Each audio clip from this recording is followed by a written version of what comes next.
Jangan mengkhianati, apalagi meninggalkan istri yang kau nikahi sejak masa mudamu. Di dalam kekristenan, pernikahan bukan hanya soal hubungan seks. Pernikahan di dalam kekristenan adalah pernikahan yang kudus. Karena pernikahan adalah sebuah lambang hubungan kita dengan Allah yang tidak bisa dipisahkan. Tuhan membenci perceraian karena Tuhan sangat mengerti apa itu cinta. Tuhan mengerti bagaimana perasaan orang yang dikhianati. Dia sangat mengerti arti sebuah perceraian. Perceraian pertama terjadi di Taman Eden. Firman Tuhan katakan bahwa Tuhan adalah kasih. Tuhan adalah cinta. Dia penuh dengan cinta dan kemesraan. Tuhan sangat mencintai Adam dan Hawa. Dia menciptakan mereka dengan penuh cinta. Tetapi pada suatu hari, Adam dan Hawa makan buah pengetahuan. Ketidaktaatan mereka memaksa mereka untuk terpisah dari Allah. Allah sangat sedih pada waktu harus terpisah dari Adam dan Hawa. Tuhan memanggil Adam. Adam, di mana kamu? Tuhan memanggil Adam karena ada duka cita yang sangat dalam. Karena ketidaktaatan Adam membuat dia harus terpisah dengan Allah.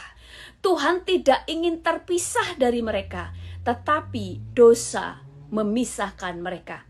Pada waktu Tuhan harus berpisah dengan manusia, seperti ada yang tercabut di dalam dirinya. Walaupun dia sudah dikhianati, tetapi dia tetap mencintai Adam dan Hawa. Kita baca di dalam Kejadian 3 ayat 22 sampai 24. Demikian firman Tuhan. Berfirmanlah Tuhan Allah, sesungguhnya manusia itu telah menjadi seperti salah satu dari kita, tahu tentang yang baik dan yang jahat. Maka sekarang jangan sampai ia mengulurkan tangannya dan mengambil pula dari buah pohon kehidupan itu dan memakannya, sehingga ia hidup untuk selama-lamanya. Lalu Tuhan Allah mengusir dia dari Taman Eden, supaya ia mengusahakan tanah dari mana ia diambil. Ia menghalau manusia itu di sebelah timur Taman Eden, ditempatkannya lah beberapa kerub dengan pedang yang bernyala-nyala, dan menyambar-nyambar untuk menjaga jalan ke pohon kehidupan. Tuhan mengusir Adam bukan karena Tuhan tidak mencintai Adam, tetapi justru karena Tuhan sangat mengasihi Adam. Dia ingin ada pemulihan hubungan antara dia dengan Adam. Karena di Taman Eden ada pohon kehidupan dan pohon pengetahuan.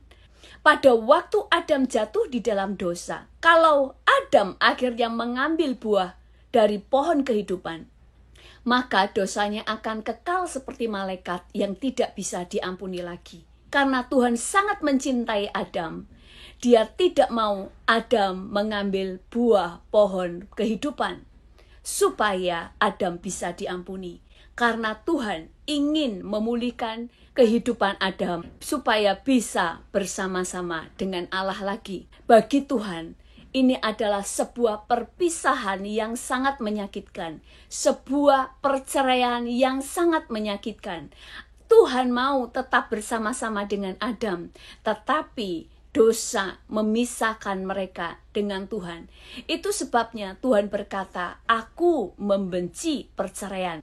Karena dia tahu, perceraian akan selalu menghancurkan salah satu dari pasangan. Di dalam perceraian selalu ada hati yang dilukai, ada hati yang dikhianati, ada hati yang sangat kehilangan. Itu sebabnya segala sesuatu di dalam Tuhan ada perjanjian. Tuhan sangat menghargai pernikahan dan Tuhan sangat membela istri masa mudamu.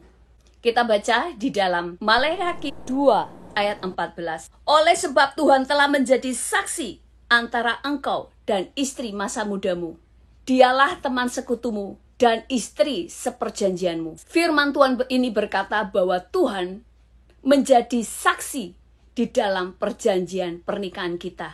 Bagi Tuhan, istri di masa mudamu adalah istri perjanjianmu. Tuhan sangat menghormati pernikahan. Tuhan sangat menghargai wanita pertama yang kau ambil sebagai istrimu. Itu sebabnya kalau kita lihat di dalam contoh-contoh Alkitab, Abraham, walaupun istrinya ada 3, Sarah, Hagar, dan Keturah. Tetapi siapa yang dikuburkan di sisi Abraham? Hanya Sarah, bukan Hagar, dan juga bukan Keturah. Demikian juga dengan Yakub, walaupun dia punya 2 istri, yaitu Lea dan Rahel. Bahkan firman Tuhan berkata bahwa Yakub lebih mencintai Rahel daripada Lea. Tetapi siapakah yang berhak untuk dikuburkan berdampingan dengan Yakub? Dia adalah Lea, bukan Rahel. Walaupun Yakub sangat mencintai Rahel, tetapi istri pertamalah yang dikuburkan bersama-sama dengan Yakub. Karena istri pertama adalah perjanjian awal yang engkau ikat di hadapan Tuhan. Kita baca di dalam Kejadian 49 ayat 29 sampai 32 berkata, kemudian berpesanlah Yakub kepada mereka, apabila aku nanti dikumpulkan kepada kaum leluhurku, kuburkanlah aku di sisi nenek moyangku, dalam goa yang di ladang Efron, orang Het itu, dalam goa yang di ladang Makpela, di sebelah timur Mamre di tanah Kanaan. Ladang yang telah dibeli Abraham dari Efron, orang Het itu, untuk menjadi kuburan milik. Disitulah dikuburkan Abraham beserta Sarah istrinya. Disitulah dikuburkan Ishak bersama Ribka istrinya. Dan disitulah juga dikuburkan Lea. Ladang dengan goa yang ada di sana telah dibeli oleh orang Het itu. Lea telah mati lebih dulu daripada Yakub. Dan Lea dikubur yang sudah dibeli oleh Abraham. Dan Yakub akan dikuburkan di sana. Sementara Rahel dikuburkan di Betlehem. Kemudian Batseba, walaupun sudah dinikahin Daud, kita tahu Daud mengambil Batseba dan Daud telah membunuh suami Batseba, yaitu Uria. Tetapi di mata Tuhan, Batseba adalah istri Uria. Itu sebabnya di dalam Matius 1 ayat 6 berkata, Isai memperanakkan Raja Daud. Daud memperanakkan Salomo dari istri Uria. Kenapa Tuhan tidak menulis Salomo anak Daud dari Batseba? Tetapi di situ Tuhan menuliskan bahwa Salomo anak dari Batseba, istri Uria. Tuhan adalah Allah yang konsisten dan menepati perjanjiannya. Kalau dia berkata bahwa apa yang dia satukan tidak bisa dipisahkan manusia, maka benar-benar tidak akan ada yang bisa memisahkan mereka.